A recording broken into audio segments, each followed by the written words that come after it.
let them know. Star in the crescent, far in the message who we are in essence. Heart in the resonance, we are in the presence. Past life, king that we are in regret. I'm here at the Blue Nile. This is a local landmark here in the DC area. They've been holding it down herbally and nutritionally for 40 years, keeping the community healthy and happy and the vibrations high. And so even though I'm all the way over here on the East Coast, I do have loves that are dealing with the fire season out on the West Coast in California. There's a lot of it is burning down.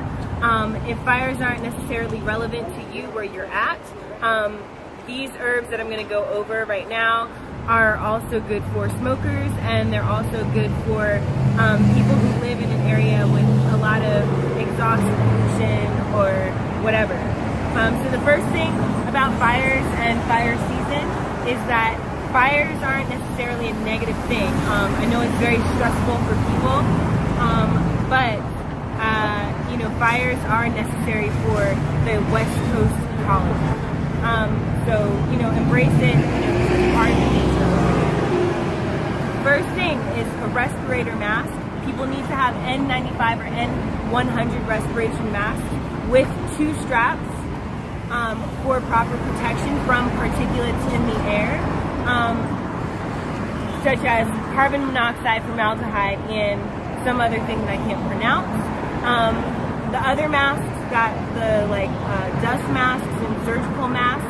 Those aren't sufficient because they'll still let particles in. Don't use bandanas or towels because they won't keep particles, particulates out. They will only really keep your lungs from drying out. So these herbs, you can prepare them. You can make any blend that you have at home, or you can, go to the herb shop and buy the herbs that resonate with you. You don't need to necessarily use all of the herbs that I'm going to go over. Just, choose something that resonates with you. And the goals for this is to soothe the lungs now, support the body in detoxification over time, and support the nervous system, because going through a fire can increase stress and trauma within the body. So the first herb is a major herb on the lung list, and it's mullein. Mullein is an expectorant, so it helps you to cough, and this helps with throat irritation, and it actually thins the mucus in your lungs so that you can cough it out. You can cough out all of those pollutants. And a good recipe for children is to make a mullein tea, add some honey, and freeze it as a popsicle if you'd like your kids to take some mullein. Next is linden. This is a mucilaginous and cooling herb. So the mucilage is basically like a jelly. I'm going to go over a few different mucilaginous herbs, and you can choose which ones resonate most with you. Linden is a mucilaginous herb. Licorice has a little bit of mucilage, but it's also very sweet, and soothing, and it balances out a lot of blends. It also repairs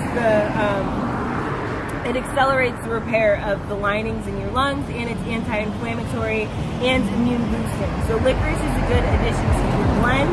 Marshmallow root is also very mucilaginous, and people use that interchangeably with recipes that call for slippery elm bark, because the slippery elm bark isn't harvested necessarily sustainably.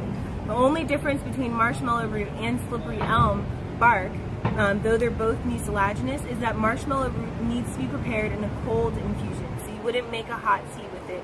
You would let it steep in cold water to let the mucilage come out, and then you can mix that goo with anything you want. The slippery elm, it doesn't need that specific preparation. You can use it in a tea, or you can take slippery elm powder and mix it with honey and make like a lozenge for yourself. Next page. So the next thing is nettle. Nettle isn't necessarily specifically for the lungs. It's a great diuretic, which means that it makes you pee. It's good for your livers and your kidneys and your liver, sorry. And so your body is detoxing all of the pollutants in the air, and it's going into your bloodstream. So you want to get all of that out, and you want to support your liver and your kidney function. Next thing is peppermint. Peppermint is very cooling, and it also helps to open up your respiratory system. A great use for peppermint in fire season is to make a tea of it, put it in a bowl or leave it in the pot as is. Add some essential oils into it like eucalyptus, lavender, and spearmint or more peppermint oil, and put a towel over your head and inhale the fume, or inhale the steam from it. The next thing is a little unexpected. It's reishi mushroom. So reishi is going to help you reduce stress response in your body. It's also going to support your immune system. So to prepare reishi, you want to take the reishi. It's a very woody mushroom, and you want to boil it for 20 minutes on the stove, and then you can use that boiled water, boiled liquid, to add to tea or to add to soup or broth or smoothies or anything. You can just use that liquid after you boil it off. Next thing is chamomile. It's not expected on a lung supporting recipe but for my people out in California who are stressed, under a lot of stress because of all the smoke in the air and all of the unsurety, is my house gonna catch on fire? Chamomile is gonna help with your nervous system and help relax you, reduce your stress, and it's gentle enough for babies as well. If you're suffering from any eye irritation from all of the smoke in the air, you can take chamomile tea bags, warm, not hot, warm or cold chamomile tea bags, and just put them over both of your eyes and just take a little break for yourself, and it's going to help with eye redness, eye irritation, and things like that. Next thing is oat straw. Oat straw, it has a lot of minerals to support your nervous system, and so this is another nerve tonic basically to deal with the stress of the fires. Next is turmeric. Turmeric is like my number one herb. It's for everything. It's anti-inflammatory, and so the smoke, as it irritates your lungs, it causes an inflammation response. And so you want to take turmeric as an anti-inflammatory to deal with that. Next is yarrow. Yarrow is actually an astringent that will reduce the mucus and congestion in your respiratory system. And so if you're having wet coughs due to irritation from the fires, yarrow will help you to dry those coughs out. In general, if you're having wet coughs, yarrow is a good drying kind of herb. Next is, this is a threatened species, so it's osha root. I wouldn't use it unless I really need strong medicine. If you have a respiratory infection because of the fires or because of too many years of smoking, osha root is going to help. It's better to get the cultivated osha rather than the wild crafted osha, because the wild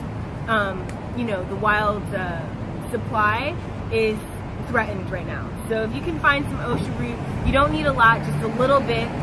Personally, when I use osha root, I have a special coffee grinder that I don't put coffee in, it's just for herbs.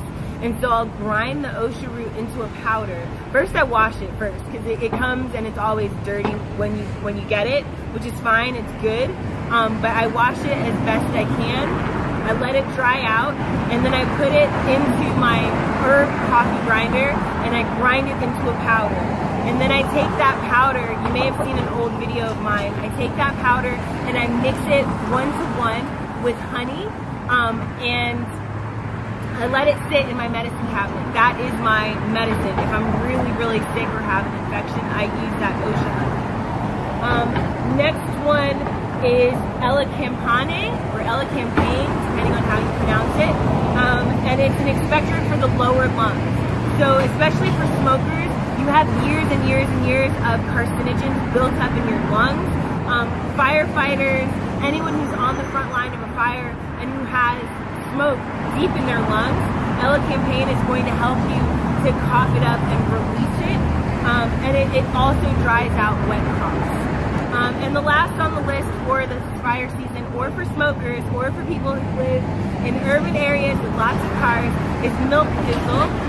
This is great to use in conjunction with things like nettle that are going to help you pass it out.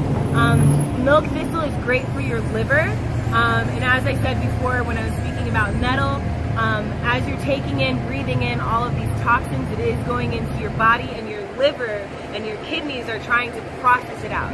So taking milk thistle is good to help you support your liver and support your liver function. It's highly nutritive and it's also very cleansing.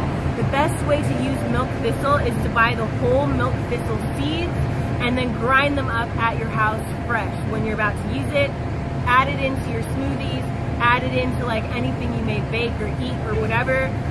Milk thistle tea isn't necessarily the most effective way because it's such a dense seed.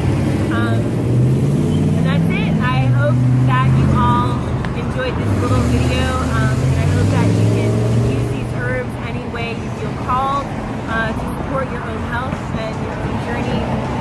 Have a blessed day. We build and we reason. So when we seeds in due season, the life we live, no deceiving is healing. The song we sing is a thing to believe in. We see what we're seeking.